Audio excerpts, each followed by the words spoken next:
উজিবু দাওয়াতাদ দাঈ ইযা দাআন। এই বান্দা যখন আমি আল্লাহর কাছে দোয়া করে, আমি আল্লাহর কাছে ফরিয়াদ করে, আমি আল্লাহ বান্দার সেই ফরিয়াদকে কবুল করে নেই। সুবহানাল্লাহ। কুরআনুল কারীমের সূরা বাকারার 186 নম্বর আয়াতে কারীমা, এই আয়াতে কারীমার মধ্যে ইরশাদ ফরমাচ্ছেন, ওয়া ইযা সাআলাকা ইবাদি আন্নী ফাইন্নী করিব। প্রিয় নবীজি সাল্লাল্লাহু আলাইহি ওয়াসাল্লামকে রব্বুল আলামিন বলছেন, হে হাবিব, কোন বান্দা যখন আমি আল্লাহ সম্পর্কে আপনাকে জিজ্ঞেস করে, আমি আল্লাহ বান্দার কত কাছে আছি, আমি আল্লাহ বান্দার কত নিকটেই রয়েছি, সেই বিষয়টা নিয়ে যখন বান্দা আপনাকে জিজ্ঞেস করে, আপনি বলে দিন ফাইন্নী করিব, নিশ্চয়ই আমি আল্লাহ বান্দার অতীব নিকটে। সুবহানাল্লাহ। উজিবু দাওয়াতাদ দাঈ ইযা দাআন। এই বান্দা যখন আমি আল্লাহর কাছে দোয়া করে, আমি আল্লাহর কাছে ফরিয়াদ করে, আমি আল্লাহ বান্দার সেই ফরিয়াদকে কবুল করে নেই। সুবহানাল্লাহ।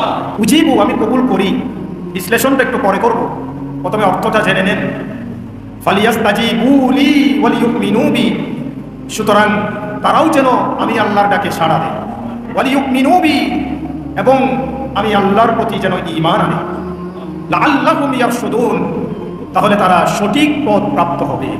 উজিবু এই শব্দটি আরবি ভাষায় যদি আমরা বলি একটু বিশ্লেষণ সহকারে, উজিবু এটা সিগায়ে ওয়াহিদ মুতাকাল্লিম, বাহাস ইসবাত ফেলে মুজারি মারুফ। ফেলে মুদারের মধ্যে দুটি কাল থাকে, একটি হচ্ছে বর্তমান কাল আর একটা হচ্ছে ভবিষ্যৎকাল।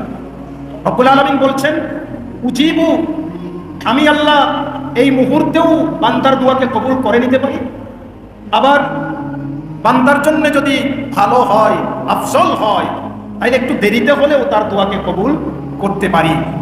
এটা রব্বুল আলামিনের ইখতিয়ার। আমাদের কাজ হচ্ছে আল্লাহর কাছে দোয়া করা, তবে রব্বুল আলামিন বলেছেন যে আমি আল্লাহ দোয়া কবুল করব। আল্লাহ কিন্তু করবেন বলেছেন, হয়তো এখন করতে পারেন আর না হয় একটু দেরিতে হলেও করতে পারেন, এটা আল্লাহর ইখতিয়ার। রব্বুল আলামিন বলছেন বান্দা যখন আমি আল্লাহ সম্পর্কে জিজ্ঞেস করে, আপনি নবী তাদেরকে বলে দিন যে আমি তাদের কাছে, তারা যখন আমার কাছে ফরিয়াদ করে, আমি আল্লাহ তাদের ফরিয়াদকে কবুল করি। সুতরাং তারাও যেন আমি আল্লাহর ডাকে সাড়া দেয়। আমি আল্লাহ ডাকছি, আল্লাহ ডাকছেন না? আল্লাহ একজন মুয়াজ্জিনের মাধ্যমে ডাকছেন। আল্লাহু আকবার বলে, আশহাদু আল্লা ইলাহা ইল্লাল্লাহ, আশহাদু আল্লা ইলাহা ইল্লাল্লাহ, আশহাদু আন্না মুহাম্মাদার রাসূলুল্লাহ, হাইয়া আলাস সালাহ, নামাজের দিকে আসো, হাইয়া আলাল ফালাহ, কল্যাণের দিকে আসো। রব্বুল আলামিন বান্দাকে ডাকছেন, মসজিদে আসতে বলছেন, ইবাদত করতে বলছেন। এই বান্দা যখন ইবাদতের মধ্য দিয়ে আল্লাহকে ডাকবে, ইবাদতের মধ্য দিয়ে আল্লাহর ডাকে সাড়া দিবে, তখন রব্বুল আলামিন বলছেন আমি আল্লাহ তার দোয়াকে কবুল করে নেব। আর ইবাদতের ডাকে যখন, আল্লাহর ডাকে যখন বান্দা সাড়া দিয়ে দিবে, আল্লাহর ডাকে যখন বান্দা সাড়া দিবে, আল্লাহর উপর যখন বান্দা ঈমান আনবে, তখন আমার আল্লাহ বলছেন লাআল্লাহুম ইয়ারশুদুন, তারা সুপথ প্রাপ্ত হয়ে যাবে, তারা সঠিক পথের দিশা পেয়ে যাবে।